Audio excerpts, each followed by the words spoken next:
Good morning and welcome to the Florida Friendly Landscaping Professional Webinar. I'm Tom Wickman and I'm the statewide coordinator for the GIBMP program.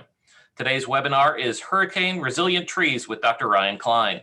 This webinar is approved for one FNGLA, Florida Water Star, LIF, LA, or ISA CEU. There's a $10 administration fee to receive a certificate for continued education. I'll put a link in the chat box for you to make payment for the certificate. It may take a week to a week and a half to get your CEU processed, as we've got some folks out on leave right now. So we just wanted you to be aware of that issue. There is a part of the monthly webinar series held on the second Tuesday of the month. Each one of these is the second Tuesday of the month at 10 a.m. Our next webinar is scheduled for August 10th, and the topic is creating pollinator habitat with Dr. Rachel Mallinger. All of your microphones have been muted. Please put your questions in the chat box and we'll take them at the end of the presentation. I'm excited to announce that we'll be opening up the Florida Friendly Landscaping Awards program in July. This award program is held every 2 years to recognize projects and people who are making a difference to Florida's environment. There are award categories for both professionals and homeowners. If your home, community, or project qualifies as Florida friendly, this is an opportunity to highlight your achievement. Winners will be showcased on the Florida Friendly Landscaping website and social media platforms. And winning an award can provide recognition for your achievements and motivation for your employees. So please consider submitting an application. I'll put a link for that information in the chat box as well. Also, you'll see a survey invitation pop up. Please take a moment to fill this out, as it really helps us to make this series as useful to you as possible. With that, let me introduce today's speaker. Dr. Ryan Klein is an assistant professor of arboriculture at the University of Florida in the Department of Environmental Horticulture. He has 12 years of experience in the nursery and tree care industry, having filled many different roles, beginning as a laborer all the way up to management. Ryan has received his International Society of Arboriculture Arborist certification, Massachusetts Arborist certification, Quantified Tree Risk Assessment certification, and ISA Tree Risk Assessment qualification. Ryan is the current vice president of the Arboriculture Research and Education Academy, as well as sits on the Florida chapter of the ISA Educational Board and is a member of the City of Gainesville's Tree Advisory Board. With all of those achievements and boards that you sit on, Ryan, you're a busy man. His research focuses on the risks associated with urban trees and their survival following hurricanes and other intense storms. He's interested in investigating the impacts that urban trees have on health and safety of urban populations, as well as continuing to improve arboriculture education, training, accreditation, and professionalism. Additionally, he plans to explore the perceived risk associated with trees as its influence on decision-making and risk management, species propagation beyond established hardiness zones as a means of preparing for climate change, potential ways of refining industry standards, BMPs, tree worker safety programs, and cultural views and preferences regarding urban trees. With that, it is my pleasure to bring to you Dr. Ryan Klein. Go ahead, Ryan, take it over. Thanks, Tom. So as Tom said, we're going to talk about trees and hurricanes today, from everything that we know currently to where we're moving at in the future with our understanding. So we're going to do a brief introduction of trees and their relationship to the urban landscape. And then we're going to touch on some of the past research with trees and hurricanes, look at a case study that I was involved with for Naples, Florida. And then we're going to see how this relates to climate change and some of the opportunities we have as researchers and arboricultural professionals, and then look at some of the future research that I'm hoping to work on or I'm in the process of working on. So as many of us know, urban trees, they provide us with a whole slew of benefits, from things like environmental aspects, economic, societal functions, but urban tree failures can pose significant risks and consequences to the public. We've seen this time and time again, following storms. Public health and safety can be affected, property damage. There might be a disruption of services or activities. I'm sure we've all had our power go out at one point because of a tree. But the one thing to keep in mind is that the risk of injury or death as the result of a tree failure is extremely low. In the US, It's about 36 people per year die as a result of a tree failure. So there's roughly about 80% of the US population live in urban areas, and our urban forests are comprised of about 3.8 billion trees, and they've been valued at roughly $2.4 trillion. So some of the ecosystem services that we receive as far as monetarily, so when we're looking at reduced energy costs, it saves us about $2 billion annually. And when you look at improving air quality, it removes about 784,000 tons of air pollution at a average value of about 3.8 billion per year. And then when you look at mitigating climate change, there's roughly 770 million tons of stored carbon in our urban forests, and it's worth about $14.3 billion. So trees are doing a lot for us, especially in these urban communities. So why should we care about things like urban development? So we already have densely populated urban areas, and the populations are likely to boom as time goes on. And both the benefits that trees provide us and the associated risks are going to become even more important, both from an economic standpoint and as it relates to public health and safety. And our natural areas are going to continue to shrink. So we're going to have a reduction in species diversity and a loss of ecosystem services.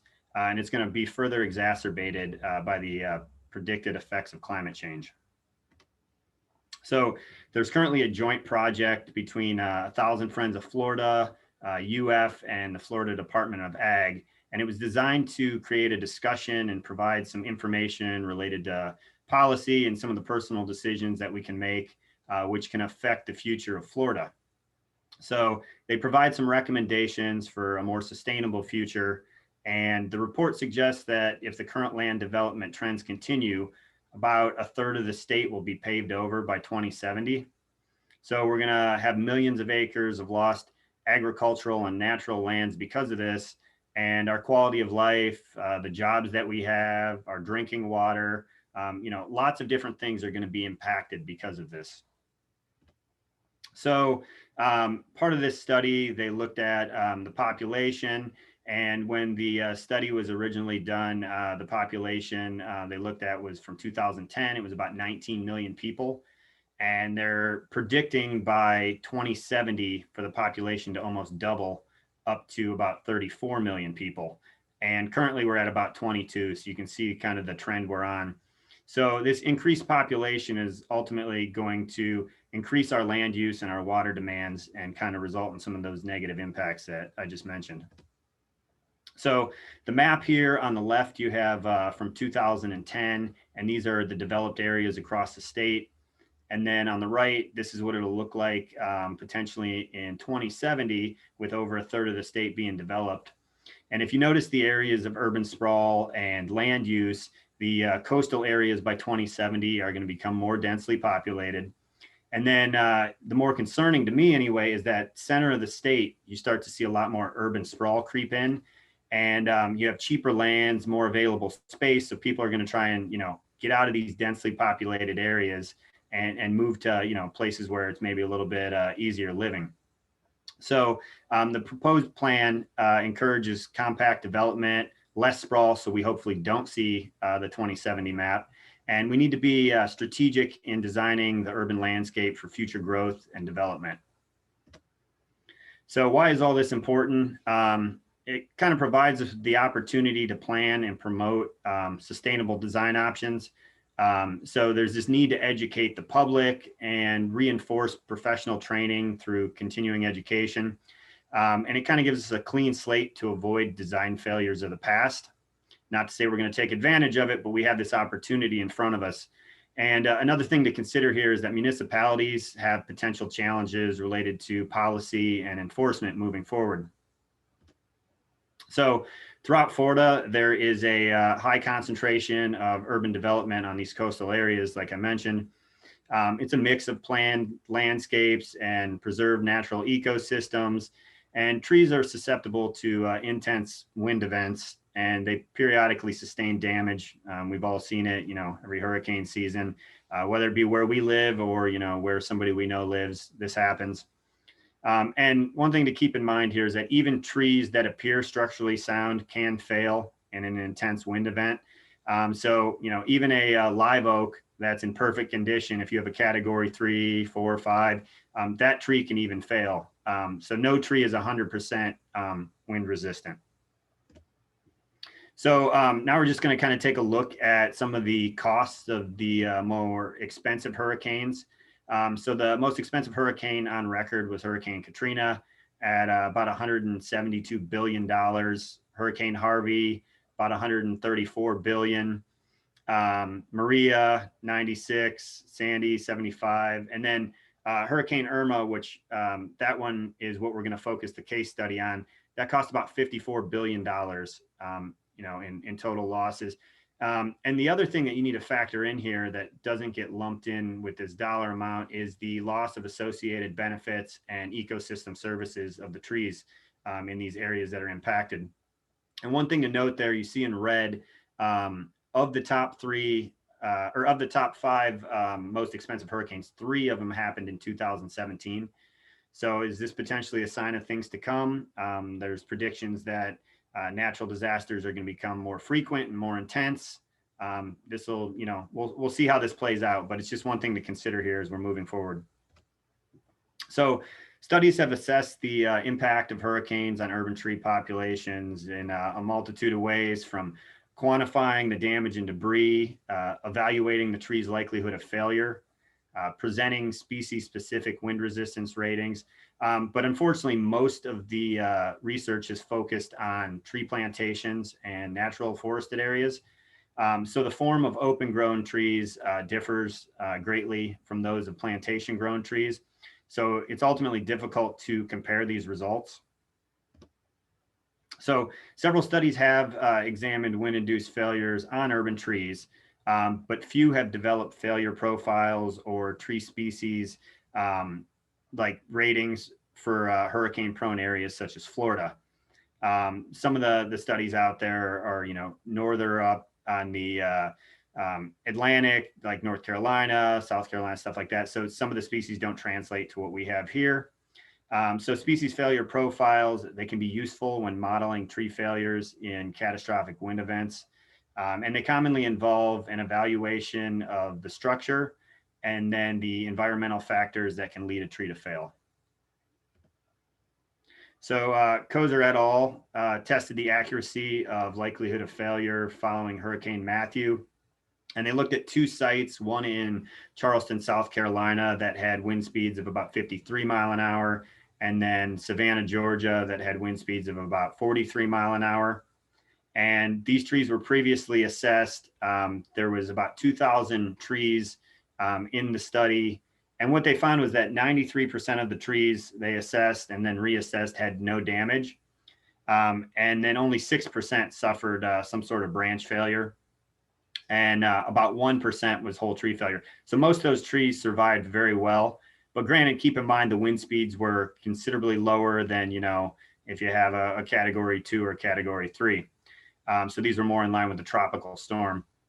And then the increased likelihood of failure was found to be associated with things like the presence of dead branches, deeply planted trees. So there might be some root issues there, severe stem girdling roots, and then previous wounding. So the highest percent of damage, or the highest percent of no damage rather, that they found were on elms and magnolias, and the highest percent of branch failure were on laurel oaks and water oaks. And then the highest percentage of whole tree failure, which again was 1% of all the trees, was on junipers and dogwoods. So the original assessments were found to be fairly accurate, which was a good thing, because we don't have a lot of follow-up information related to risk assessments either. Another study was Landry et al., and they revisited some urban trees in Florida after Hurricane Irma, and they evaluated spatial arrangements, tree damage, and wind protection, whether it be from buildings or other trees. And what they found was that tree characteristics were more important than the physical and socio-demographic context that they investigated, and that the damage was influenced by things like the diameter of the tree, wind firmness, and species diversity. So what their model suggests is that there's importance of spatially explicit data when evaluating wind-induced failures. So the majority of the branches that were broken or removed were less than 4 inches. So we're talking about, smaller tree parts. Most of them, if they were to fall and hit a vehicle, it's probably not going to do much damage, and it's not likely to kill somebody. So smaller parts. So now we're going to jump into the case study from Naples, Florida. And what we looked at here, we were trying to determine whether species and prescribed mitigation affected the likelihood of failure during a hurricane. And then we wanted to identify the most common failure types. So when conducting tree risk assessments, currently our understanding of likelihood of failure is the most limited. This because there's uncertainty that surrounds our ability and the ability of arborists out there doing the assessment to accurately predict likelihood of failure. Other components can be quantified in different ways, but likelihood of failure is a little bit more subjective. So likelihood of failure is influenced by intrinsic factors such as the size of the tree or the part in question, and structural defects. Maybe there's some sort of bark inclusion or decay from a injury. And then also things like extrinsic factors. This might be related to the site conditions. Maybe you have saturated soils because of poor drainage, small planting space maybe. And then things like pruning, so past management. Maybe the tree was improperly pruned, it was over-raised, so it might be more likely to fail because of its inability to withstand wind loads. So ultimately, trees fail when the load exceeds its load-bearing capacity. So we know this most commonly from hurricanes, extreme wind events. But then like up north, you might have tornadoes or heavy snow and ice loads that can cause a tree to fail. So Hurricane Irma, it came across the Atlantic as a Category 5. And by the time it reached Naples, Florida, it had slowed up to Category 2, and then further slowed up to a Category 1. And that's what we're going to look at here. It had average sustained wind speeds of about 76 miles an hour. So the Saffir-Simpson scale, which describes hurricanes, the Category 2 is essentially many shallowly rooted trees will be snapped or uprooted and potentially block numerous roads. And then a Category 1, you'll have large branches of trees snap and shallowly rooted trees may be toppled. So fortunately for us, prior to Irma, Naples had just completed a inventory of about 20,000 public trees. And the study focuses on a subset of that inventory, essentially the trees in the right-of-ways. So following the initial cleanup, the Urban Forest Strike Team conducted assessments. And the Urban Forest Strike Team is a Florida Forest Service rapid response team. And their team leaders were ISA tree risk assessment qualified arborists. So the trees were located using smartphones and the city's inventory. And they looked at things like species, DBH, height, and GPS coordinates to match up the trees to the original assessments. And they conducted walk-by visual inspections of the tree from ground level. So it's a 360 degree at the base of the tree. And they did this to identify obvious defects. And it was all under the guise of an inspection period of 1 year. So would that tree fail within a year's time? And so the sample that we looked at of that 20,000 consisted of about 4,000 trees with 15 different species represented. So each tree was assigned a damage level and then recommended some sort of mitigation.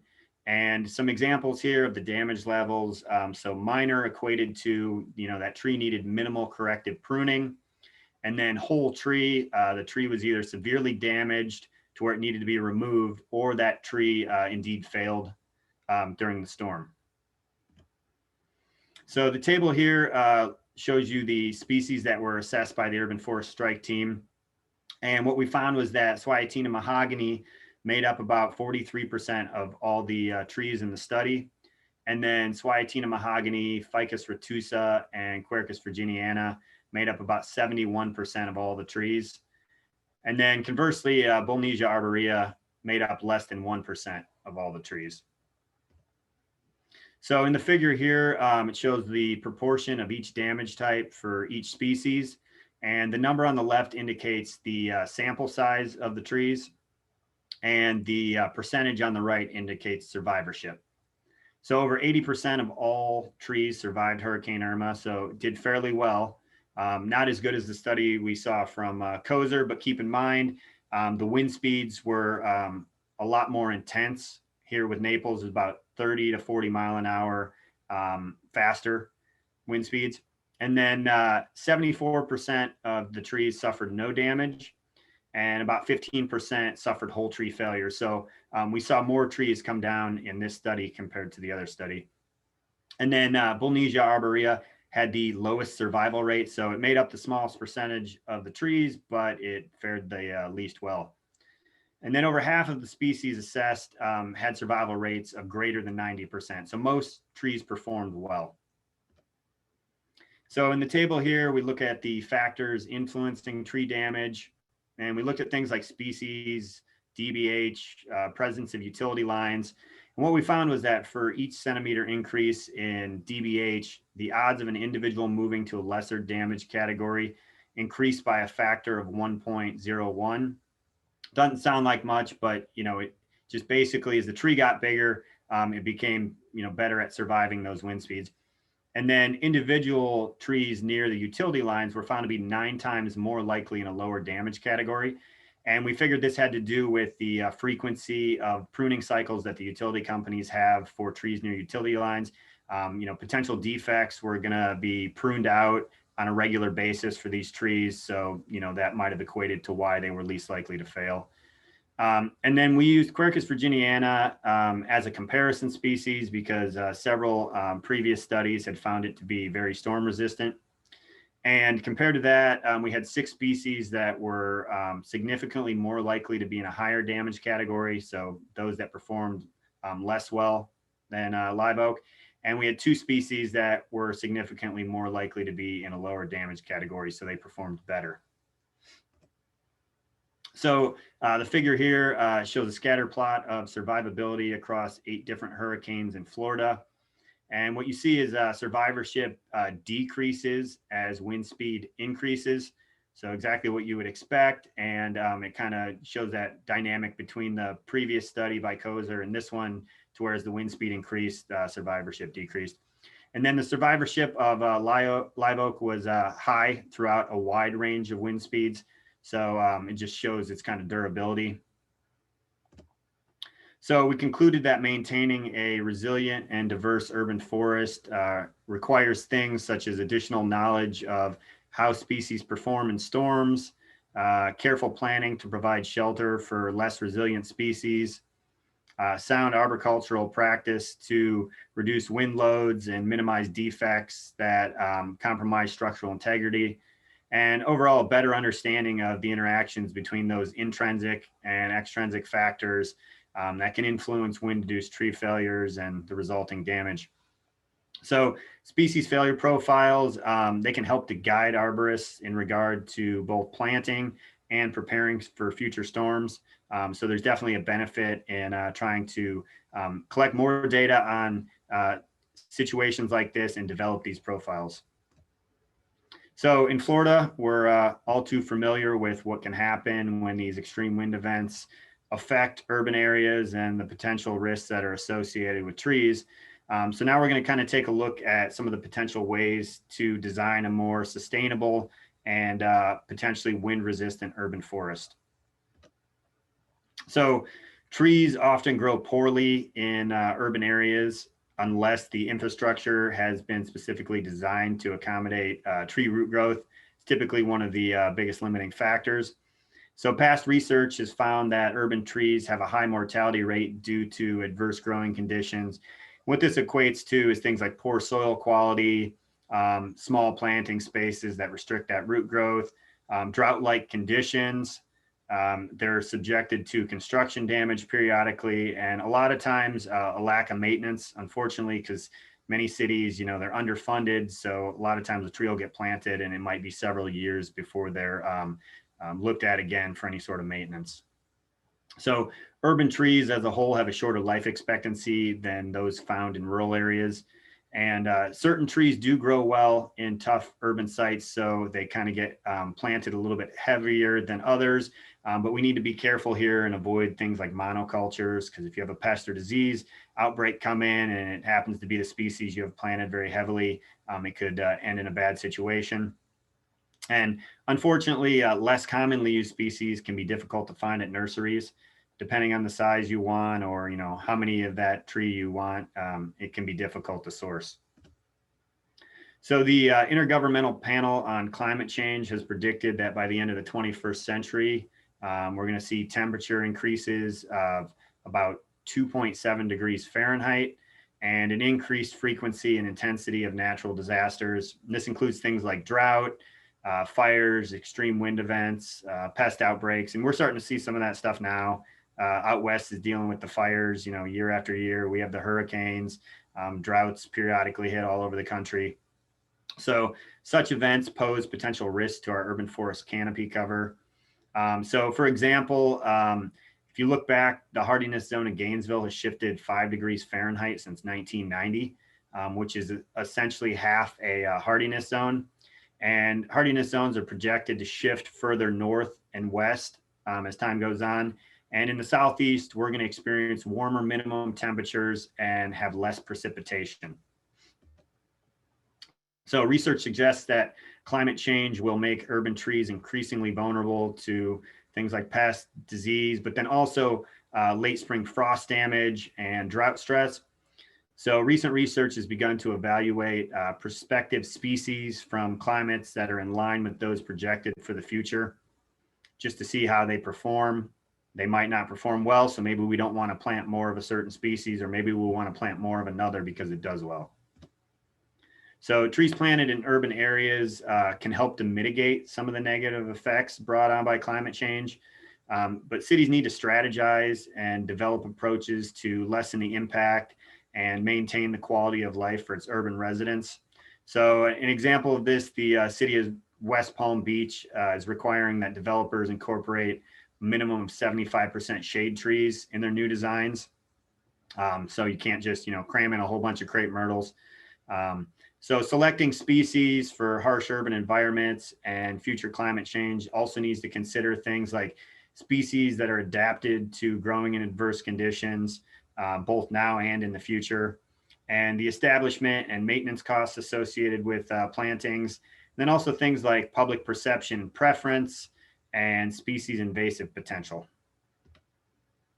So past research has consistently suggested that it's beneficial to plant the right tree in the right place. I'm sure we've all heard that before. It saves time, saves money, but ultimately what you need to do is determine what grows well in your area. You can lean on things like local knowledge or literature, online resources, but you need to evaluate the site and the planting space. And then also you want to determine the desired species or traits of the tree that you want to plant and its ultimate ability to survive at that site. So the goal here is to maximize tree benefits and minimize the associated risks. So Kozer points out that low survival rates ultimately equals a loss of long-term benefits. So again, we want to make sure it's the right tree at the right place. And successful plantings begin with high quality nursery stock free of major defects. If you start out with, poor quality nursery stock, you're already setting yourself behind the 8 ball in regards to whether that tree is going to survive long term. So when conducting an evaluation of the site, identify site characteristics that might affect the growth, the establishment, long-term success of the tree. So there's different things we need to consider here. From a above ground site attribute standpoint, we look at things like environmental factors, available sunlight, wind, salt intrusion, nearby trees, because those things can affect the growth of the tree you're planting. And then also urban factors such as overhead utility lines, proximity to buildings and signs, things that might affect the management of the tree later on. And then you also need to consider things below ground. So the soil texture, the pH, maybe the depth of the soil, or compaction and poor drainage. And then you do have some options for potential site modifications, need be. You can move lights sometimes or wires, make soil amendments, or possibly improve the drainage. A lot of that's tied to fundings and local ordinances.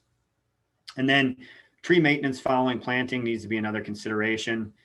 So you might need to irrigate, or the pruning frequency. It's possible you need to fertilize or be concerned about some sort of pest control in your area. So here's some good examples of the right tree in the right place. As you see, there's wide planting strips, far enough away from the infrastructure, ultimately really good designs. Conversely, you got the wrong tree in the wrong place. You see infrastructure conflicts here. This results in an elevated level of risk to the public, creates potential hazards, loss of benefits, potentially because that tree is having to be removed prematurely, an increased cost to maintain, and then ultimately it's poor aesthetics. So you want to match the mature tree size of the planting space. So when that tree is planted, if it's small, 3-inch tree, you want to make sure that when it's a 4-foot diameter trunk, that tree still fits in the space that you plant in. So it's about looking ahead. So this is going to promote healthy and successful tree plantings and reduce the likelihood of damage to infrastructure. So small planting spaces, the trees ultimately become stressed. It's going to stunt the growth and result in a low survival rate. So if the tree does grow large, it can become a future hazard, and you're ultimately wasting the time, the money, and loss of future benefits. And like I said, most municipalities are underfunded in their urban forestry departments anyway, so you want to make the most of what you have. So planning, design, city oversight, they can help to prevent such situations. But ultimately, in cases like this, you want to select small species for the site where you have soil space that is limited. And some alternatives to small islands, you can use strips or peninsulas. It gives a little bit more access to soil space, and less of the roots are surrounded by curb, and it should result in better growth. So although trees are capable of withstanding considerable abuse like this, we can obviously do better. Besides the potential risks and the costs associated with these poor designs, honestly, just looks bad. And I'm amazed at, how much we actually know as a community of professionals, and how often these type of situations are allowed to happen. So in addition to infrastructure conflicts at the ground level and below, urban tree plantings are commonly subjected to overhead conflicts. So like I mentioned, this includes utility lines, buildings, signs, but there's several guides that exist, like the one here from the Arbor Day Foundation, and they help make recommendations for planting near utility lines, and things to consider prior to planting. What's the tree's purpose? Is it going to be for shade, some sort of aesthetic, maybe a natural screening? The size and the location of the planting space, you want to make sure it fits both now and in the future. And then the crown shape or its form in relation to the available space.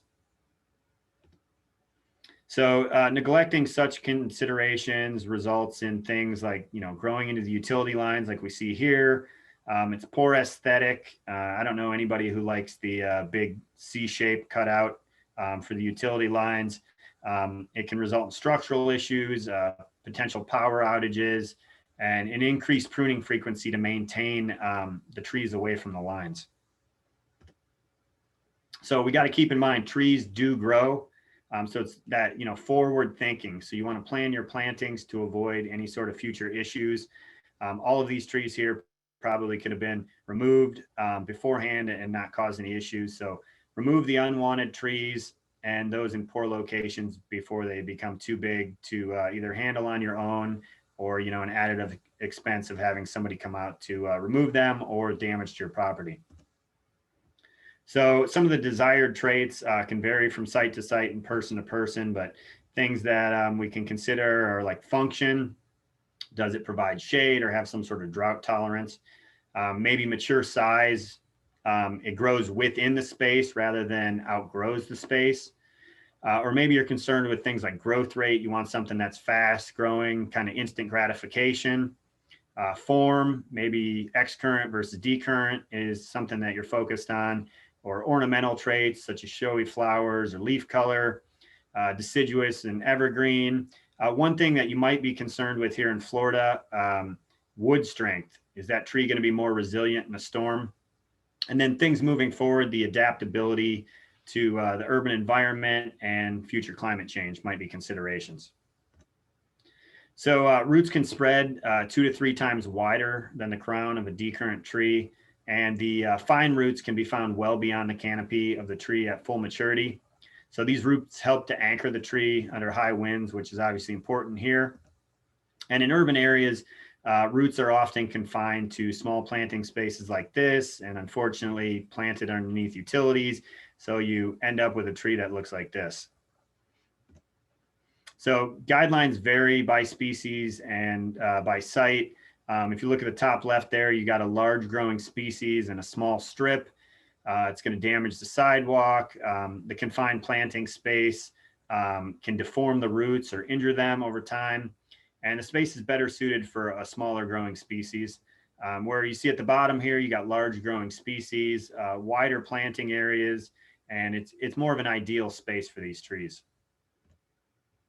So some common planting issues are usually the result of limited planting space, like we've touched on, and then poor design that doesn't account for tree growth and size at maturity.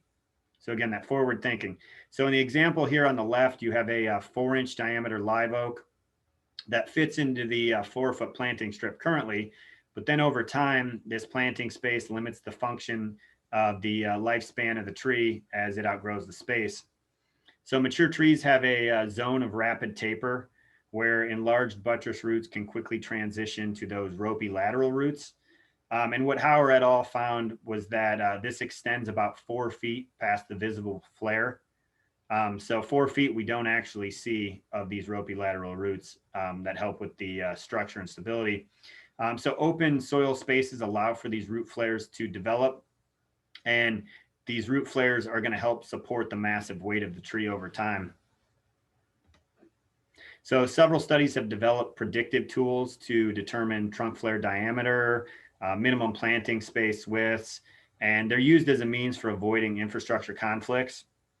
So this is important because if you damage that zone of rapid taper, it can negatively impact the health of the tree. And also replacing sidewalks back in this zone can lead to future problems if the tree survives at all. So past research has found that as the trunk flare diameter increases, so does DBH. So it's this proportional relationship. As one gets bigger, so does the other. So the figure on the left kind of shows this, and planting space recommendations have been developed to avoid sidewalk conflicts. So essentially the planting space should accommodate the size of the trunk flare diameter plus 4 feet on each side when it's at maturity. And so when we look at some data that Kozer calculated based off of the Tampa street trees, to put this in perspective, a live oak up to 69 inches in diameter needs at least 16 feet minimum for its planting space. And a laurel oak at 54 inches or less needs at least 14 feet. And then when we look at smaller species like crepe myrtle, for an 8-inch diameter crepe myrtle, you need at least 3 feet minimum planting width. A lot of times we're seeing the live oaks and laurel oaks in 3-foot strips. And that's what's, minimum for a crepe myrtle. So just kind of keep that in mind with, when we're looking at planting spaces moving forward. So the Bartlett tree experts have recommended several solutions for conflicts between roots and hardscapes, things like shaving the surface or installing a ramp. You can bridge over the roots or use different surface materials such as pavers. And then in the bottom right there, you can see they actually move the sidewalk around the tree, allowing more room for the roots to grow. But cutting the roots should never be considered a viable option because it could lead to potential failures or defects later on. So prior to planting, the other alternative is you can use root barriers, and they can be installed to extend the life of the hardscape, but even these can break down over time. So here's some examples of some good design options to help preserve the root system and soil structure.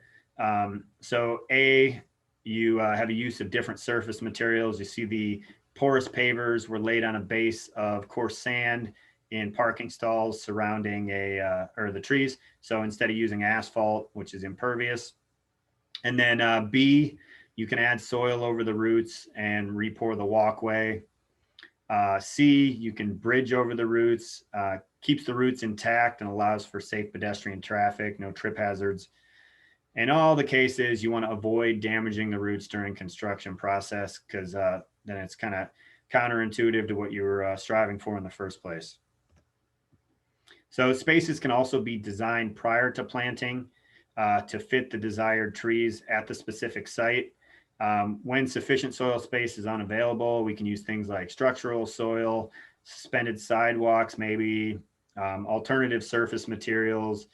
Soil cells are being used more often now, although I will say some of these design options are a little bit more expensive. So there's budgetary constraints and just a general lack of understanding as far as installation on some of these because they're somewhat new.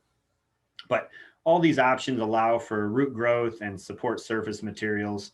But creative design solutions that can help to increase the lifespan of our urban trees and ultimately reduce some of the infrastructure conflicts and the resulting damage to the tree. So urban environments can be designed to promote tree plantings that are more wind resistant. So some of the design issues that can lead to tree failure include things like the small planting spaces, like we've touched on, the infrastructure conflicts with deflected roots.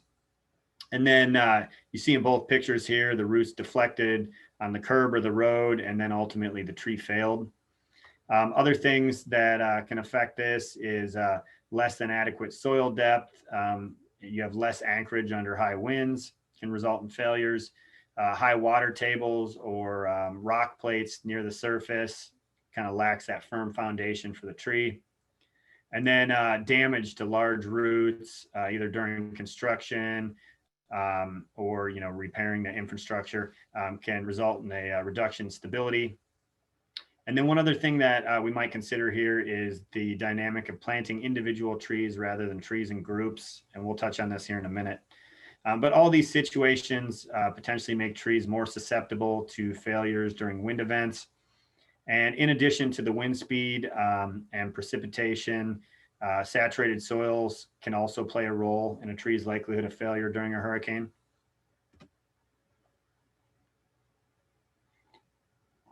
So here we have some examples of small planting spaces where the trees were surrounded by paved surfaces.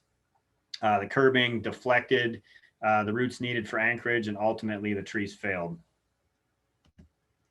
So poor planning and design results in wasted money, loss of benefits. You also have the expense of the cleanup, and it can perpetuate negative stereotypes of trees and the associated risks, where a lot of this stuff potentially could be avoided if we had designed the treescape appropriately in the first place.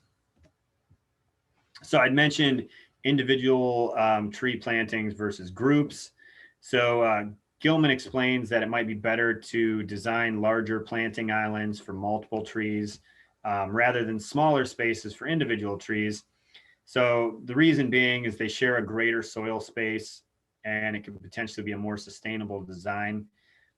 Trees outgrow small planting spaces relatively quickly and the tree health declines. We see the damage to the infrastructure. But if you look at the image on the top right here, these trees suffered less damage following a hurricane and they were planted in a group. And on the bottom right, in nature, trees grow in groups and populations and have touching canopies. So it kind of makes sense that this more natural design might lead to greater wind resistance because, some of the effects of the wind are being buffered by the tree's neighbors. So trees planted further apart develop large growing lower branches. And in time, they require more maintenance to achieve clearance for pedestrians and vehicles, which is obviously important in urban areas. And large pruning cuts have the potential to introduce decay into the tree. So trees planted closer together have a more natural upright form, require less maintenance, and provide more clearance over time, because the shade provided by the neighboring trees can kind of subordinate some of the lower growing branches. And it creates a closed canopy type design and potentially less susceptible to wind damage, like the previous slide that we saw. So now we've covered some of the potential design solutions. We're going to take a look at some species that have found to be more wind resistant during hurricanes, and then also some that have not fared as well. And specifically, we're going to look at species that are commonly found throughout Florida. So there was a study by Duryea et al. In 2007, and they assessed the damage to trees following 8 hurricanes in Florida and then 1 in Puerto Rico. And this data was used in conjunction with surveys from about 240 arboricultural professionals to develop failure profiles for 76 subtropical and tropical tree species. So based on Duryea's findings, we're going to look at a few of the species commonly found in Florida that have low wind resistance. So laurel oak, I'm sure we've seen plenty of examples of some ratty looking laurel oaks, or some that have come down in storms, so that's no surprise. Same with water oak. Neither water oak or laurel oak are good at compartmentalizing injuries and can result in decay. So you got your Carolina laurel cherry. These are kind of a weedier species. You'll see them growing up in the understory everywhere, and if not maintained, they can develop into mature trees over time. So on the flip side here, we can look at some of the species that fare a little bit better in high wind situations and are a little bit more resistant.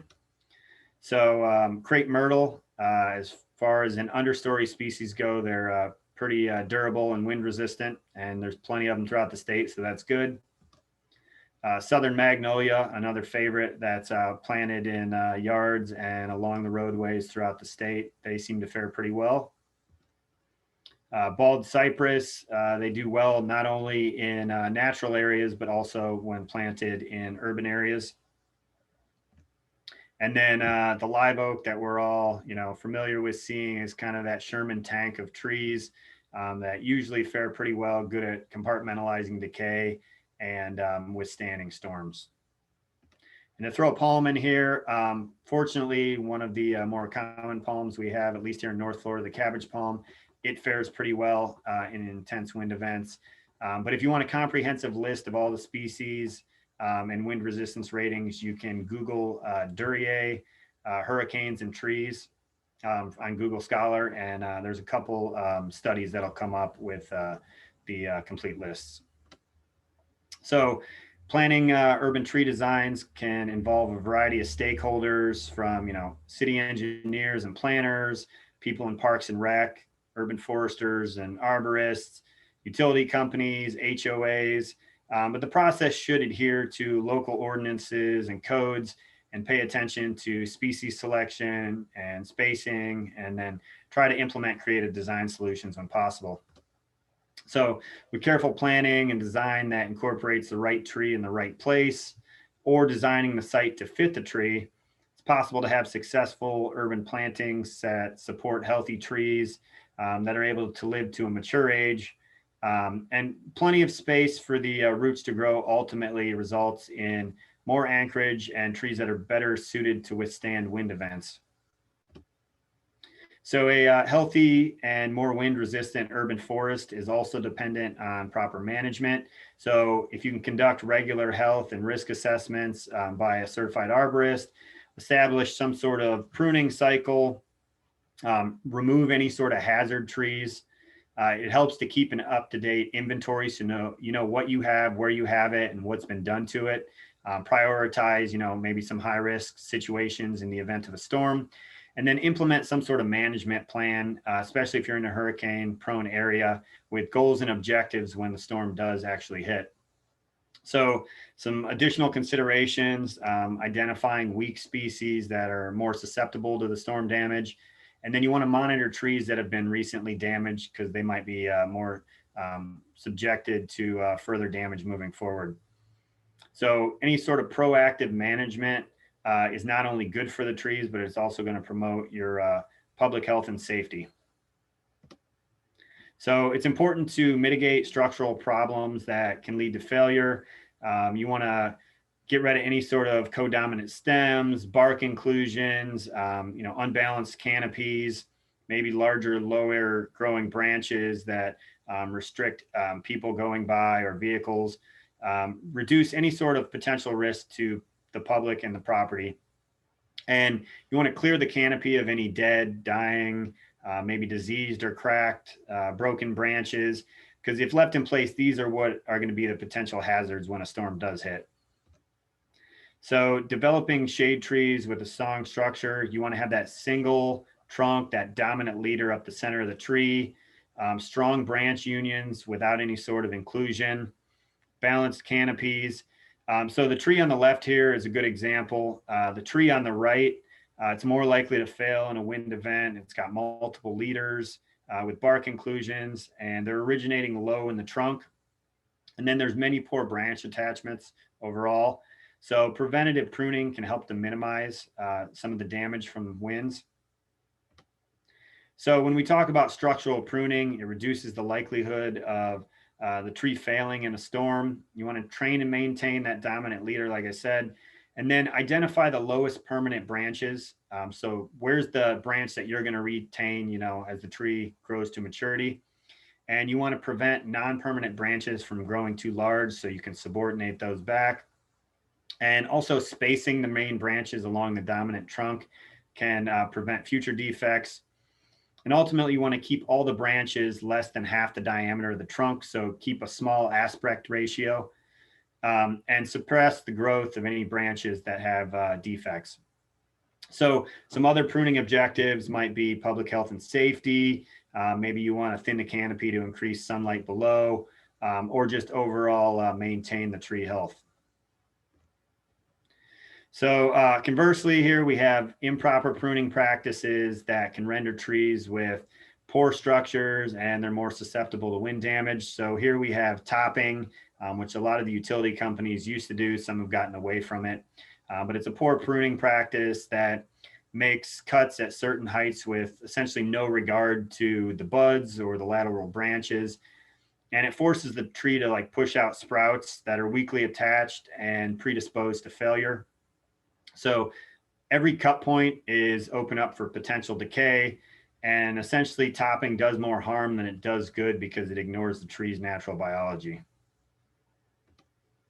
Another example is lion's tailing. So this is the removal of inner branches, and you're leaving only branches at the end of the stem. And it's originally thought that this would make the tree more wind resistant, having less drag, but in reality, it focuses all the force at the end of the branches, and the tree's unable to reduce that force and no longer able to mass dampen. Another poor example here is excessive raising. So you see a 10-foot tall tree roughly with 8 foot of clearance. It's like an 80 to 20 ratio. It's not ideal, and it can result in poor vitality of the tree. And then over-pruning, more than 25 or 30% of the canopy can stress the tree out, and it can promote sucker growth similar to topping. So when we're looking at pruning dose, the estimated amount of foliage or buds removed during pruning is what we're referring to here. And the ANSI A300 pruning standard recommends pruning less than 25% at any treatment annually. And then this can deviate a little bit if you have a healthier, younger tree. It can tolerate greater amounts of live branch removal. But these larger doses that are applied can be justified for reasons like improving the structure or removing some sort of defect, but they're not always ideal for the tree. So it's situational dependent. So Gilman found that pruning significantly reduced trunk movement when trees were exposed to high winds. So he had 4 different pruning treatments: trees that were not pruned, those that were raised, some were thinned, and then others were reduced. So 20 live oaks were blown by a wind machine at 110 miles an hour, and the reduction pruned trees had 1/3 the trunk movement as the unpruned trees. The thin trees had slightly less than half the trunk movement of unpruned trees. And the trees that had the crowns raised were ineffective at reducing the upper trunk movement. So there's still a little bit of uncertainty as to how long after pruning the reductions in movement will last. But it kind of gives you an idea of how the pruning treatments relate to the different winds. So now we're going to touch on some future research real quick. So as Tom had mentioned earlier, I won't go over all this again, some of my interests in research, but essentially, hurricanes, climate change, the risk associated with trees are a lot of the things I'm focusing my effort on. But one of the studies I'm looking at has to do with climate change and the potential impacts to urban trees. So wanting to identify underutilized species from the outside of established hardiness zones and simulate 2 hardiness zone shifts northward from southernmost ranges. And we're going to use white oak for this and plant them both in Gainesville and Fort Lauderdale. And then on top of this, we want to look at that pest component of increased pest abundance. So we're going to infest the trees with obscure scale after they've established, and then evaluate their vulnerability to the pest outbreak and then the resulting damage and pest abundance. And we're going to assess regional differences between the 2 planting sites and tree survivability across those 2 different hardiness zones. Another thing we're looking at is 3D printed trees for their use in wind tunnel simulations. So we're going to assess the interactions at the root soil interface. And this has to do with cracks in the soil or liquefaction and essentially the role of the roots. So we've identified 6 Florida maple trees that have diameters of about 3.5 inches and they're about 16 foot tall. And we're going to conduct static pull tests on 3 of the 6 trees. And we'll use that data in conjunction with some numerical modeling and compare this to the wind tunnel simulations for the other 3 trees. And in order to do this, we'll use photogrammetry to capture 3D models of the above ground portions of the trees after leaves drop, so you can get that full structure.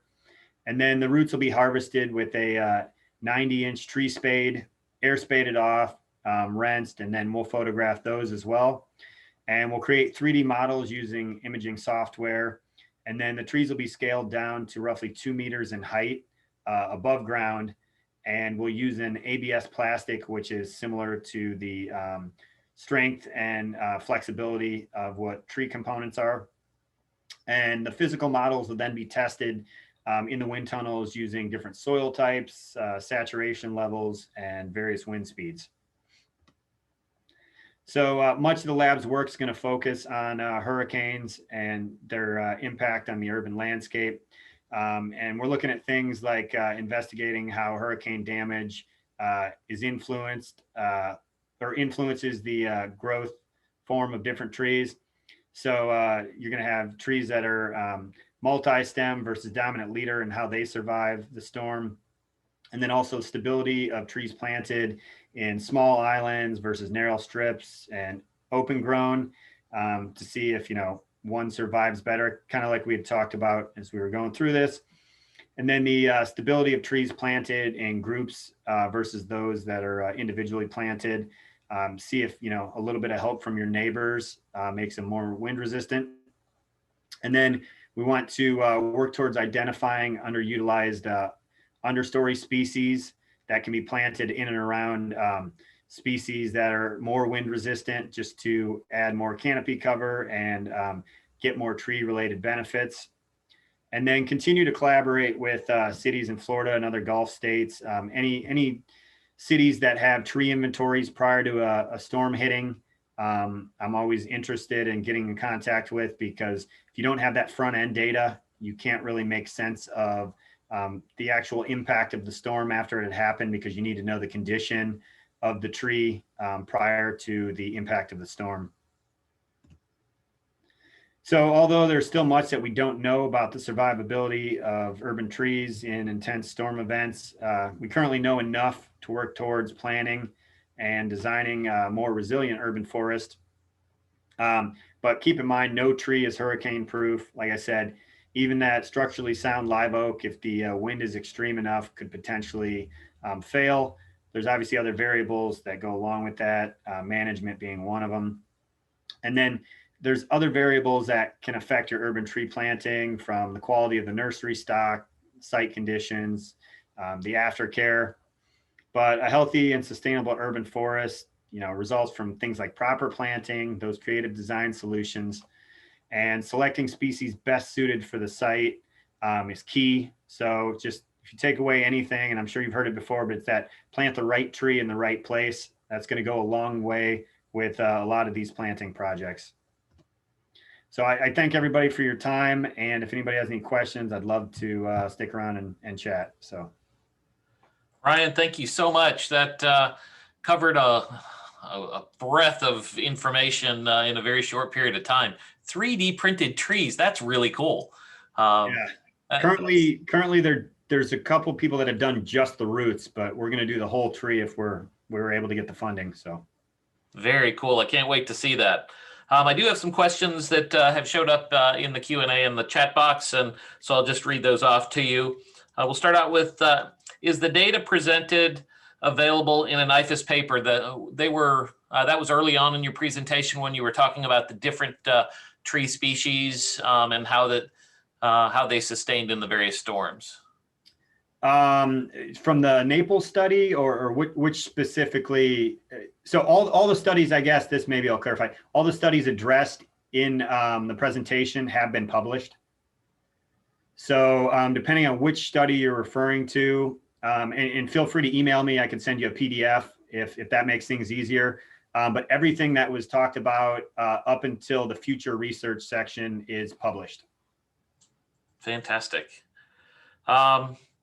This person's been observing Davy Tree Company working in the Indian River County area, pruning around utilities. Seems like they said that kind of they're observing crazy pruning methods. Do you have any idea who makes their decisions on pruning methods, and are their methods accepted by ISA? So the ANSI standards is pretty much the bar that has been set that everybody's supposed to adhere to. I mean, I can't speak to, there's a dynamic here. Most companies adhere to those standards. Occasionally, I've seen this before, you'll see individual tree crews maybe don't adhere to those standards as well. But ultimately, I would assume that would come back on them, when somebody follows up to see the work they've done. It's possible that, the pruning that is being done is the result of pruning that was previously done, so they're maintaining it at that same level. When it comes to utility lines, there's a little bit of flexibility with, how the standards view proper pruning cuts. It more comes down to public health and safety and maintaining those lines. But a lot of the utility companies specifically, and I'm not referring to Davy because they do utility work, but they're not specifically a utility company, but a lot of the utility companies have different rules as far as how far away you need to be from the line. Some do ground to sky, some do, minimum distances. So it depends on the company. And, sometimes the specs of the job are a specific way because of, previous things that have happened. So there's a lot of variability with utility pruning, in regards to how some of these situations are managed. And ultimately, it's a situation where, the trees shouldn't be where they are. It's the wrong tree in the wrong place. And we blame the utility companies, but, that tree probably shouldn't be there. Yeah. And I mean, it's twofold. Yeah, we shouldn't plant some of these trees. Some of these trees are allowed to grow up, but I recently had a conversation with a manager of a utility company. And if we could somehow maybe show the benefit in structurally pruning trees away from the lines, which doesn't happen because, they're putting out fires essentially on those 3 to 4 year pruning cycles. But if we could somehow get that to be the standard, to where then you wouldn't have situations where trees are growing into the lines. But I mean, either that's a pipe dream or that's, far away down the road if that's ever going to happen. Great. Has there been any research on grinding the top of the roots where they conflict with paving or sidewalks? So I don't know of any studies offhand. I mean, I've seen some anecdotal evidence of, like you think of that tree where it's got those surface roots and it gets hit by the mower constantly. I've seen situations like that where those trees have been uprooted, but I've also seen situations like that where those trees have, persisted forever. So I don't know if there's any studies that actually look at that. I mean, in a general sense, anytime you have any sort of root damage, you do run the risk of wind throw or potential whole tree failure.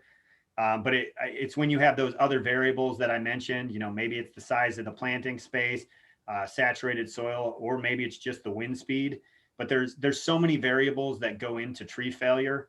And unfortunately, people like to believe sometimes that trees are just falling out of the sky. And not everybody. You have people that obviously love trees, and then you have people that are afraid of trees. But there are a lot of factors that, combined to result into a tree failure. It's never usually just one thing. All right. Can you explain the concept of structural soils? Yeah. So essentially, structural soils are soils that allow and promote root growth. So they're things that the roots are able to grow into the soil, but they won't slip out. So if you just, had a tree that was growing in, some sort of coarse gravel and it was able to grow through that, it doesn't have any real support in the soil. But these structural soils are made up of different materials that also provide support, but then allow the roots to grow. So you can put them underneath sidewalks. You can put them and, cover a complete planting area over with asphalt or pavers or concrete. But these soils underneath will allow the roots to grow without impacting the surface. Fantastic. Any studies on how cabling trees help them to withstand hurricane winds or show that they fail during storms? So I haven't really looked much at cabling studies. I managed a tree company for a while, and we would cable periodically. It's a good alternative to where if you have, a bark inclusion or some sort of major defect, and you don't want to have to remove the limb and open it up to some sort of potential decay. So it does have its value. I've seen quite a bit of it over in the UK on some bigger heritage trees. But, as a whole, if the wind's strong enough, it could still potentially, damage that tree. I've seen less cabling here in the States than I did over in the UK, but it does still happen. I'm sure there's got to be somebody who did a study. I'm just not aware of it. Okay. This person has observed that redbuds and crepe myrtles are not drought tolerant enough for Florida sandy soils, causing them to get stressed and die back. Would Yopon holly be more appropriate? And what is your thoughts on podocarpus grown as trees? So to the crepe myrtle point, I've seen them growing in some sandy soils and they do fairly well. Same with the holly. Like I've seen those in some really bad situations, like you would expect, like small planting spaces, cruddy soil, they do well. The podocarpus, that's an interesting one. I've heard two sides of it. I've heard people advocating for them because they're fairly hardy, and there's some thought that they might make a good urban tree species and they're underutilized. I've also heard some people that are concerned about potential invasive threat related to those. So I don't have an opinion one way or the other, and I don't know enough about them. I actually looked at them potentially for an underutilized species, but at that point I hadn't heard the invasive argument because I heard they've been found in some naturalized in some natural areas. So yeah, I mean, they could potentially do well, but depending on if they have some sort of other issues associated with them, people might not want them being planted heavily. So.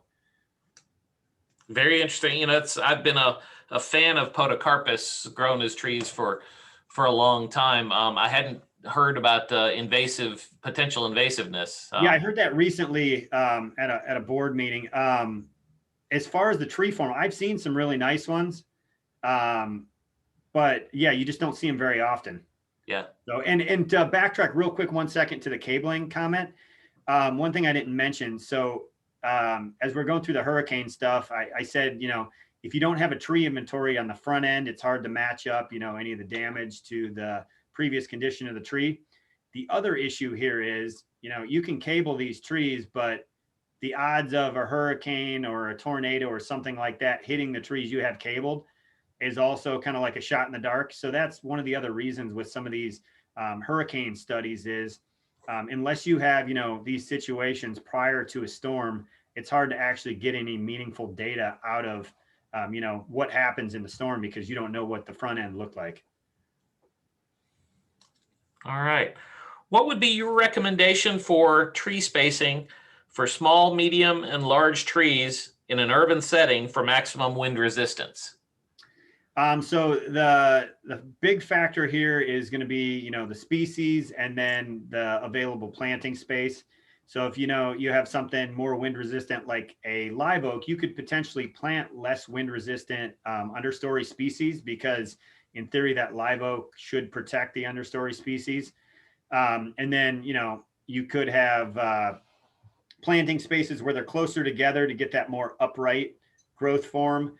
Or if you have them spaced out, they're going to get that more sprawling form. So depends on the, available space above ground and then that kind of desired aesthetic that you want.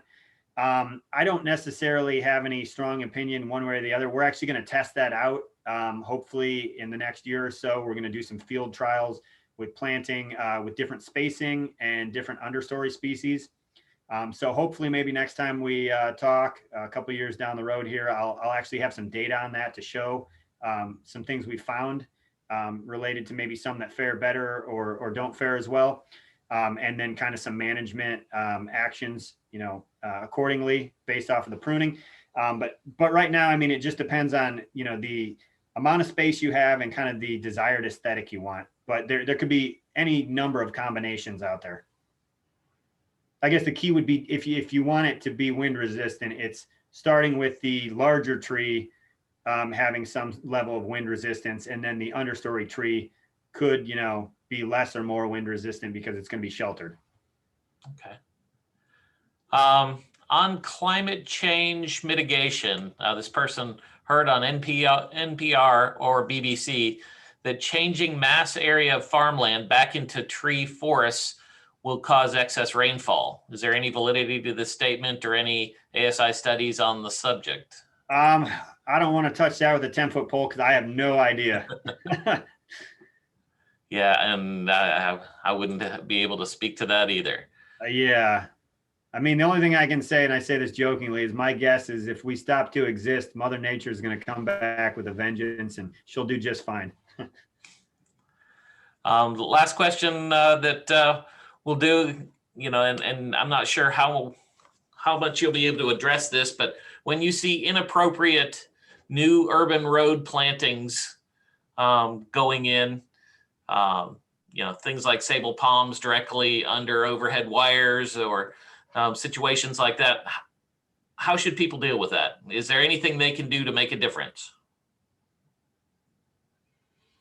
So I'm in Gainesville and we have a tree advisory board. I know most, sizable cities have some sort of, board that kind of establishes guidelines for the urban forest. And then, they actually have the people that manage it, the urban forester, horticulturalist, landscape inspector, stuff like that. Best thing you can do is just reach out to any sort of board like that and, just let them know. At the end of the day, there should be somebody signing off on these plantings. Unless, somebody's planting something without any sort of permit, if it's some sort of commercial area or industrial area, there should be permit. Residential, that's a completely different story. You can essentially plant a tree in your yard wherever you want. I'm actually working with the city of Gainesville to do some survey work for a tree giveaway as a grad student project with another faculty member. And we're going to try and track to see where community members are planting the trees that they get from the giveaways and try to educate them throughout the process about planting the right tree in the right place and, proper planting procedures, structural pruning from the onset, stuff like that. But unfortunately, on a public property or a private property, there's not much you can do. The public property, it should have, some sort of ordinance in effect, and those should be followed. but whether or not they're actually enforced is another story. But yeah, the best thing you can do is look to see if there's like a board in your area and contact them just to let them know what you're seeing. Unfortunately, it does happen. I see it and I kind of just, cringe, but it's not a lot you can do unless you happen to get it in front of the right person that has some sort of authority on that. But usually once it's in the ground, it's kind of too late from, my experience.